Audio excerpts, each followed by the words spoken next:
ബ്രേക്ക്ഫാസ്റ്റിന് ഇഡ്ഡലിയാണ് ഉണ്ടാക്കിയത്. സാമ്പാറും ചട്നിയൊക്കെ ഉണ്ടാക്കിയിട്ടുണ്ട്. അപ്പോൾ അതെങ്ങനെയാണെന്നറിയാം, ഒന്ന് പോയി കണ്ടിട്ട് വരും. തേങ്ങാ ചട്നി കടുക് വറുക്കാനായിട്ട് ഒരു കടായി അടുപ്പത്ത് വെച്ചിട്ടുണ്ട്.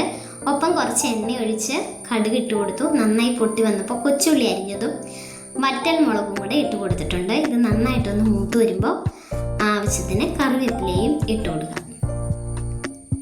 നന്നായിട്ട് ഇളക്കി യോജിപ്പിച്ച ശേഷം തേങ്ങയും കൊച്ചുള്ളിയും അല്പം ഇഞ്ചിയും ചേർത്ത് അരച്ച് വെച്ചിരിക്കുന്നതാണ് ആ കൂട്ട് ഇതിനകത്തേക്ക് ചേർത്ത് കൊടുത്തിട്ടുണ്ട്. ഇനി ആവശ്യത്തിന് ഉപ്പും കൂടെ ചേർത്ത് കൊടുക്കാം. എന്നിട്ട് ഒന്ന് ഇളക്കി യോജിപ്പിച്ച് ചെറിയ തിള വരുമ്പോൾ നമുക്ക് ഓഫ് ചെയ്യാം. അങ്ങനെ തേങ്ങാ ചട്നി റെഡി. ഇനി നമുക്ക് തക്കാളി ചട്നി ഉണ്ടാക്കാം. ഇതെല്ലാം ഞാൻ അരിഞ്ഞു വെച്ചിട്ടുണ്ട് കേട്ടോ.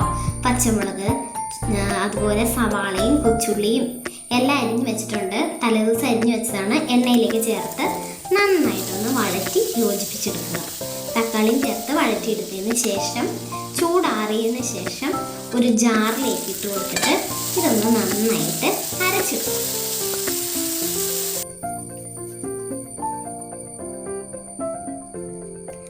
എന്നിട്ട് കടുക് വറുത്തിട്ട് ഇത് ചേർത്ത് ഇളക്കി യോജിപ്പിച്ചെടുത്തിട്ടുണ്ട് കേട്ടോ. അപ്പോൾ തക്കാളി ചട്നി റെഡി. ഇനി സാമ്പാർ ഉണ്ടാക്കിയാലോ?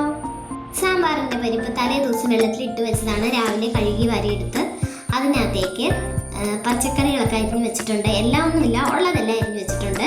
ഒപ്പം തന്നെ കറിവേപ്പില ഇട്ട് കൊടുത്ത് കുറച്ച് കല്ലുപ്പും കൂടി ഇട്ട് കൊടുത്തിട്ട് നമ്മുടെ മെയിൻ സാധനം സാമ്പാർ പൊടിയും ചേർത്ത് കൊടുത്തിട്ടുണ്ട്. ഒരു തട്ടിക്കൂട്ട് സാമ്പാറാണ് കേട്ടോ. ചൂടുവെള്ളം കൂടെ ചേർത്ത് കൊടുത്തിട്ടുണ്ട്. ഇനി ഇത് നന്നായിട്ടൊന്ന് ഇളക്കി യോജിപ്പിച്ചെടുത്തതിന് ശേഷം നമുക്കൊരു 2 വിസിൽ അടുപ്പിച്ചെടുക്കാം. ആവശ്യത്തിന് വെള്ളമൊക്കെ ഒഴിച്ച് കൊടുക്കാം. വിസിലടിച്ച് വാങ്ങി നമ്മൾ പുളി പിഴിഞ്ഞ് വെച്ചിട്ടുണ്ട്. അത് ഇതിനകത്തേക്ക് ചേർത്ത് കൊടുത്തിട്ടുണ്ട് കേട്ടോ. ഇപ്പൊ വേണമെങ്കിൽ ഒന്ന് ഉപ്പ് നോക്കാം. ആഹാ, കൊള്ളാം. ഇനി ഒരല്പം ഉപ്പിട്ടിട്ടുണ്ട്. നന്നായി തിളച്ചിട്ടുണ്ട്. ഇനി അത് മാറ്റി വെച്ചിട്ട് ഇതിനകത്തേക്ക് കടുക് വറുത്താലോ? പാത്രം അടുപ്പത്ത് വെച്ചിട്ടുണ്ട്. എണ്ണ ഒഴിച്ചു, കടുക് ഇട്ടിട്ടുണ്ട്. ഇനി കൊച്ചുള്ളി അരിഞ്ഞതും അതുപോലെ തന്നെ വറ്റൽ മുളകും എല്ലാം നമുക്ക് ഇതിനകത്തേക്ക് ഒരെണ്ണം ചേർത്ത് കൊടുക്കാം.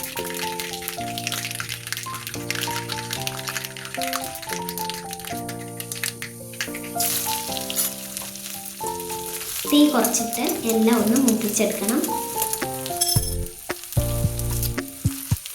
കറിവേപ്പിലയും ചേർത്ത് കൊടുത്തിട്ടുണ്ട് കേട്ടോ. റെഡി ആയിട്ടുണ്ട്. ഇതിനകത്തേക്ക് സാമ്പാറിലേക്ക് ഒഴിച്ചു. ഇനി ഇതിനകത്ത് കുറച്ച് സാമ്പാർ ഒഴിച്ച് സാധാരണ നമ്മൾ ചെയ്യുന്നതാണല്ലോ. അങ്ങനെ റെഡിയായി. സാമ്പാർ റെഡി ആയിട്ടുണ്ട്.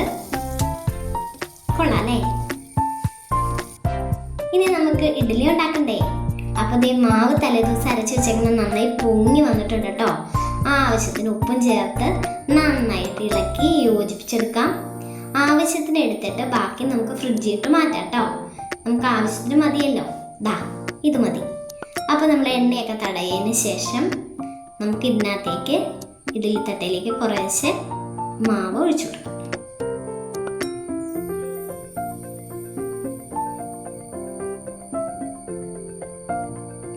ഇതുപോലെ എല്ലാ തട്ടയിലും ഒഴിച്ചു കൊടുക്കാം കേട്ടോ. മാവ് നന്നായിട്ട് വന്നിട്ടുണ്ട് കേട്ടോ. ഇഡ്ഡലിയുടെ മാവ് എങ്ങനെ അരക്കണേ എന്നുള്ള സംശയം ഉണ്ടെങ്കിൽ നിങ്ങൾ കമൻറ്റ് ചെയ്തോളൂ. അടുത്ത വീഡിയോ ചെയ്യാം.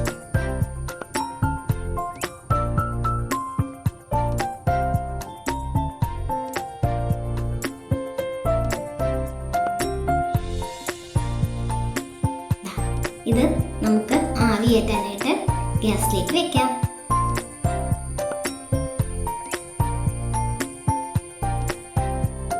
ഇനി അവിടെ ഇരിക്കട്ടെ. അപ്പോൾ ഇഡ്ഡലിയൊക്കെ റെഡിയായി. ആദ്യത്തെ ഇഡ്ഡലി ഞാൻ പാത്രത്തിലേക്ക് മാറ്റിയിരുന്നു. വീണ്ടും ഞാൻ ഉണ്ടാക്കിയ ഒരു സെറ്റോടെ അങ്ങനെ നമ്മുടെ ഇഡ്ഡലി റെഡി ആയിട്ടുണ്ട്. നല്ല പൂ പോലുള്ള ഇഡ്ഡലി ആട്ടോ. നല്ല സോഫ്റ്റ് ആയിട്ടുള്ള ഇഡ്ഡലിയാണ്. അടിപൊളിയായിരുന്നു. നല്ല ടേസ്റ്റുള്ള ഇഡ്ഡലിയായിരുന്നു.